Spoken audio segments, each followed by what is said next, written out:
OnLive is games on demand.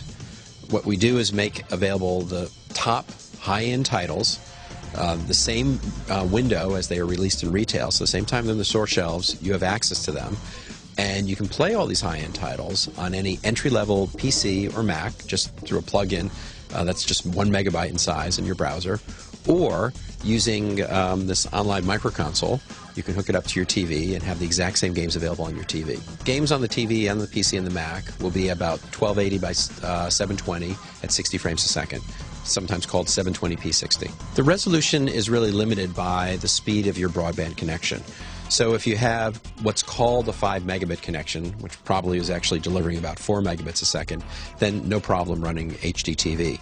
If you're, have a slower connection, we'll gradually lower the resolution all the way down to, if it's a 1.5 megabit connection, which you're probably getting 1.2 megabits out of, then you'll be down to standard definition TV resolution, which would be like a Wii resolution. You can run any game that is made available on the platform by the publisher. So it's certainly very easy to take a PC title for a publisher and, within a couple weeks of work, it can make it run on OnLive. It's also not difficult to port over an Xbox 360 game, maybe just a little more difficult to port over a PS3 game. And then once on the service, it runs on the same games will run on a PC, Mac, or television seamlessly. So you don't really have to think about what console am I on or what platform am I on, or do I have a GPU or don't have a GPU. They all run just as well as they would on a totally tricked out gamer PC, because that's what's really running in the service on all of these platforms. Well, I think there's a couple of first-party games which are pretty good that people are really drawn to. Other ones are, plus or minus. I think we've got our hands full right now with the third-party games from the 9 publishers that are supporting the OnLive platform. And so that's what we'll be focusing on initially. And, who knows what the future will bring. OnLive is a community like there's never been before. First of all, we have massive spectating. Okay, so anybody who wants to be spectated can allow anybody else to spectate them. I mean, literally, if you're really, really hot at something, 1 million people can watch your game, okay? And it'll tell you how many people are watching you.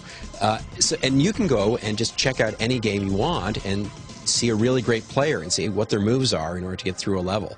It's just really, really great. I mean, one of the things that's frustrating about spectating today, there's only a few games that really support it, and you have to be running the game in order to spectate. Well, suppose you're not sure if you even want the game. I mean, the first thing you'd like to do is see someone play it. So we're enabling that now. And then some other community features are, of course, you can have a video of yourself and an avatar. And when you play a game, if you did something really awesome or something really crazy, you just hit the brag clip button, and it saves the last 10 or 15 seconds of your gameplay onto your profile.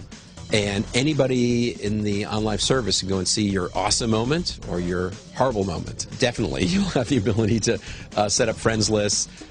You can limit the people that are spectating you to just your friends.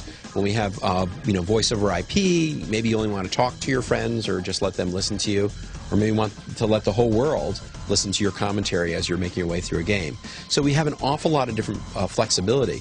But one thing that is really key and really is differentiating is that whenever we have these community features, you're always looking at the video of what the person's actually doing live.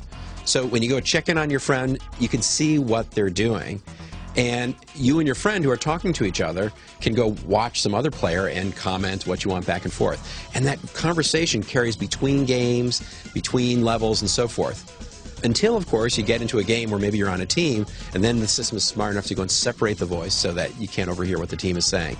It's very, very sophisticated in terms of the way it allows people to communicate both from a video and an audio point of view. Pretty much any entry-level PC today with XP or Vista will run fine. With Macintoshes, it would be an Intel-based Mac. Pretty much any of those will work. And that's it. You don't need a GPU. And you just need, a broadband connection. 1.5 megabit connection for standard definition TV and 5 megabits per second or better for HD TV. You're quite correct. If we had a significant amount of lag, it would be unusable.